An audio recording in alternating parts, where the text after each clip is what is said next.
Today we're going to read Chapter 2 of The House Without a Christmas Tree by Gail Rock. Miss Thompson called us to order as the afternoon bell rang and reminded us that our presents for the class present exchange must be under the tree by Friday morning. I had been elected to the committee to buy Miss Thompson a gift, and we planned to shop for it the next day. We all adored Miss Thompson, and she adored us right back. At least we thought she did. She was tall and pretty with dark hair, worn in a style just like Betty Grable, the famous movie star. Of course, Betty was blonde and Miss Thompson was a brunette, but we didn't think the comparison was strained.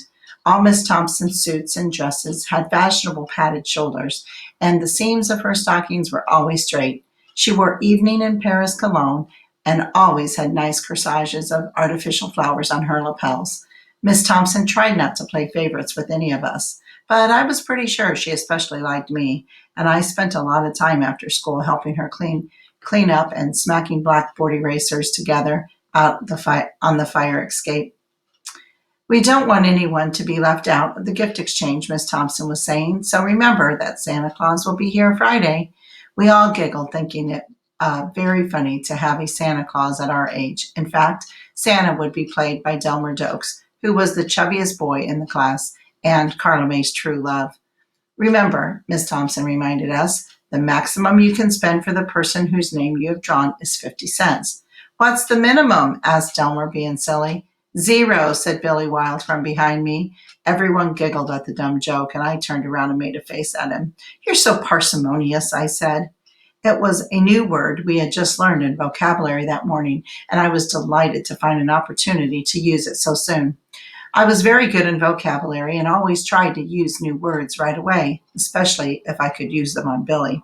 He was always showing off his cowboy boots because he was the only kid in class with a horse. I would have given anything for a horse, but even getting a pair of cowboy boots seemed unlikely. Billy made a face back at me and gave one of my pigtails a yank. It always annoyed him that I usually got better grades than he did. Whenever I got a 100 on a test, he would call me teacher's pet, and I would plot to get back at him the rest of the day. I knew I was the best student in class, but I had been taught at home to be modest about it, so I took the attitude that my smartness was just an annoyance I had to put up with, like being born with freckles or 6 toes. I couldn't help it if I got good grades all the time. It just happened. I knew if I didn't get straight A's, I would be in trouble with my father. My mother had been valedictorian of her high school class, and he expected me to live up to that. He hardly ever talked about her to me, but that was one thing he had told me. He had never finished high school himself, and I think he wanted me to make up for that too. I got home right after school that afternoon because Grandma had to fit my costume for the church Christmas pageant. I was playing the lead angel, and while I was busy wrapping foil around my coat hanger halo, she was fitting my white angel costume. She had made it from an old sheet sewn up on her sewing machine. She sat at the machine in the little bedroom we shared, and I stood on a kitchen chair in front of her so she could make the hem even all around. I turned around and around as we talked. You kids will be stopping by here tomorrow night to sing Christmas carols, won't you? She asked. I don't know if we'll be here or not, I said, trying to sound casual. Well, why not? Grandma asked, sounding surprised.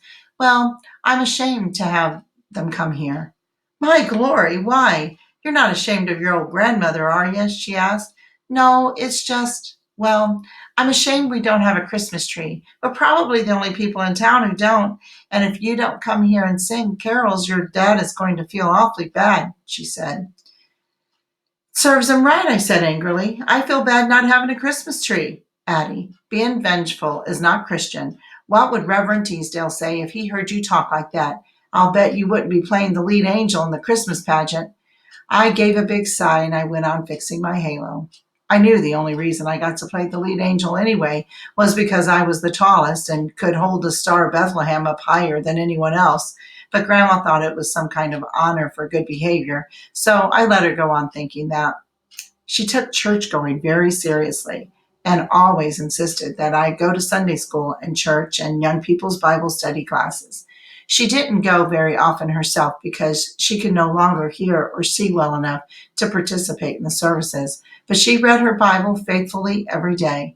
When she was reading, she would push her thick glasses on the top of her head and hold her Bible just a few inches from her face and squint at it, sometimes through a magnifying glass. When she found a verse she particularly liked, she would get a stubby little pencil, which she sharpened with the paring knife, and scrawled the verse on a little scrap of paper. She would add them to all of her other little scraps of paper. She was always cutting out recipes and patterns from the newspaper and little tidbits of information, 4 or 5 line stories that newspapers referred to as fillers, which she thought were the best part of the paper. It would be something about Bolivia producing 600,000 tons of coal last year, or the largest tomato in the world was grown by Mr. Jonas Phillips of Rhode Island. She tried to keep all these scraps of paper in one place in a cigar box on the floor near the sofa, but somehow they always found their way to other parts of the house. You never knew when you were going to suddenly be confronted with a verse from Isaiah, or part of a psalm, or a recipe for chocolate meatloaf, or a flash about Mr. Phillips' tomato. My dad was terribly neat and organized, found this quite an irritation, but I rather liked it. I thought it was a pretty good way to get inspired in the middle of dusting under the bed to suddenly find some message like, consider the lilies of the field. In fact, I always wondered if Grandma didn't scatter her scraps around on purpose as kind of a supplementary education project of her own. It would have been just like her, because she liked being in charge of everything, and when she couldn't do it one way, she would find another. I took after her in that respect, and between the two of us, I guess we kept my dad on his toes. He often found himself not knowing quite what to expect next, caught between two rambunctious and unpredictable females. I told Grandma them that I would think about our coming to the house to sing Christmas carols. Well, you better come, she said. I didn't say anything for a few moments as she worked on the hymn. Why is Dad so parsimonious? I asked suddenly. Well, that's a pretty fancy word. We learned it in vocabulary this week. It means stingy. He's not stingy, she said. He's careful. He remembers what it was like to be poor. Folks had a bad time back in the Depression. Well, he's not poor now. He has almost $6,000 in the bank. Well, how do you know that? She asked, sounding surprised. Well, he was teaching me how to write a check, and he had all of his papers out, and I saw the balance in his bank book. Well, you shouldn't be so nosy about other people's business. Well, I'd have to be blindfolded not to see it, I said. You know, the other kids think it's pretty peculiar. What? That we never have a Christmas tree in this house. Just say you're going to Uncle Will's and sharing his tree. That sounds dumb. You don't need to give a fig what others think, she said. Now, let's see how this looks. I twirled around on the chair. How do you know angels dress like this? I asked. Tells in the Bible, Grandma said. If you paid attention in Sunday school, you'd know too. It doesn't say they wore old bed sheets, I said, twirling around some more. Stop fidgeting, she said. I bet angels wore robes of pure silk. Addie, will you stand still? Do you think Dad might do it this year? Might buy me a tree? Oh, yo, she said wearily. I wouldn't nag him about it. I don't nag. He never listens to me. I have to ask him everything 1,000,000 times, I said. He doesn't care anything about me. He never pays any attention to me. Grandma looked at me disapprovingly. Well, he buys your food and your clothes, don't he? Pays the doctor bills, all the bills in this house. But he doesn't talk to me, I said, trying to make her understand. I'm a person too, you know. I like to be talked to. Grandma went on working on the hymn, and I could tell she was hoping I'd give up the idea. You said Dad always bought my mother a tree. How come he wasn't stingy with her? It was different then, she said quietly. They always spent Christmas Day at home. Now we go to Uncle Will's.